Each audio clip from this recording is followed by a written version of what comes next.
शिर्डी येथे दरवर्षीप्रमाणे यावर्षीही 5 एप्रिल ते 7 एप्रिल दरम्यान श्रीरामनवमी उत्सव साजरा करण्यात येणार आहे. वेगवेगळ्या शहरातून 87 साई पालख्या येणार असल्याची नोंद झाली आहे.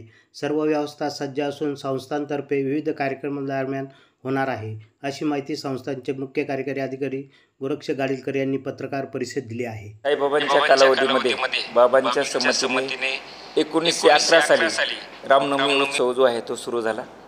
तेव्हापासून अविरतपणे हा उत्सव सुरू आहे. या उत्सवाचं हे 114वं वर्ष आहे. श्री साईबाबा संस्थांनी या उत्सवाची तयारी पूर्ण केलेली आहे. या उत्सवाचं महत्त्व म्हणजे मुंबई, नागपूर, मध्य प्रदेश, गुजरातमधून मोठ्या प्रमाणावर साई भक्त जे आहेत ते पायी चालत येत असतात. उन्हाळ्याचा कालावधी असल्यामुळे यावर्षी साईबाबा संस्थांनी जे आहे ते पहिल्यापासून म्हणजे पालखी निघाल्यानंतर साई भक्तांना जे आहे पिण्याच्या पाण्याची व्यवस्था जी आहे ती कोपरगाव येथील साई भक्त जे आहेत विश्वासराव कातकडे यांनी 10 टँकर जे आहेत ते पिण्याच्या पाण्यासाठी मुक्तपणे दिलेले आहेत. साईबाबा संस्थांनी जे आहेत मागील 2-3 महिन्यापूर्वी 12 मोबाईल टॉयलेट खरेदी केलेले आहेत.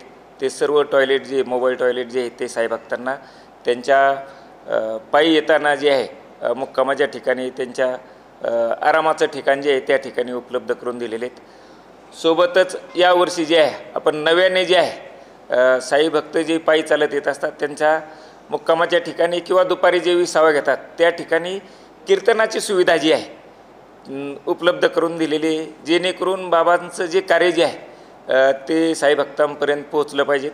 त्यांच्यामार्फत जे आहे ते बाबांच्या कार्याचा प्रचार आणि प्रसार व्हावा म्हणून यावर्षी प्रथमच आपण कीर्तन सेवा जी आहे ती उपलब्ध करून दिलेली आहे. यासोबतच जे आहे आपण एक mobile digital van LED van जी आहे LED व्हॅनसुद्धा जे आहे ती उपलब्ध करून दिलेली आहे.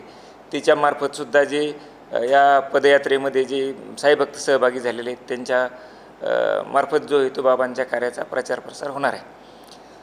13 पालखी थांब्यावर जवळपास 17,000 चौरस फुटाचा मंडप उभारण्यात आलेला असून त्या ठिकाणी भक्तांची तात्पुरती राहण्याची व्यवस्था केलेली आहे.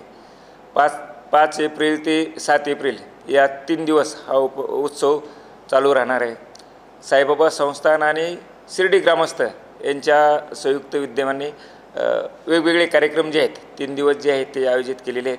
भक्त या ठिकाणी आल्यानंतर त्यांची राहण्याची व्यवस्था सुद्धा जी आहे साईबाबा संस्थांचे भक्त निवास आणि अतिरिक्त मंडप व्यवस्था जी आहे 37,000 चौरस फुटाची अतिरिक्त मंडप व्यवस्था जी आहे ती उभारण्यात आलेली आहे आणि त्यामध्ये जवळपास 20,000 साईभक्तांची जी आहे ती राहण्याची व्यवस्था जी आहे ती साईबाबा संस्थांनी केलेली आहे. येथे येणाऱ्या साईभक्ताला त्याचं दर्शन व्यवस्थित व्हायला पाहिजे, त्याची राहण्याची व्यवस्था, त्याची प्रसादाची व्यवस्था, लाडू प्रसाद वाटपाची व्यवस्था, ही सर्व व्यवस्था जी आहे ती साईबाबा संस्थांनी केलेली आहे. उत्सवाचा मुख्य दिवस जो आहे तो 6 एप्रिल आहे. त्या दिवशी जे आहे ते साई मंदिर जे आहे ते रात्रभर भक्तांसाठी खुलं राहणार आहे.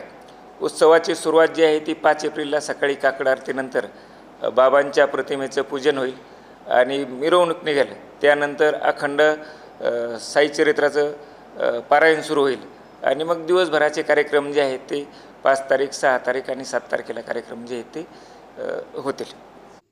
प्रवरा न्यूजसाठी संपादक पत्रकार विजय बोडखेसह प्रतिनिधी पत्रकार राजेंद्र गडकरी, शिर्डी.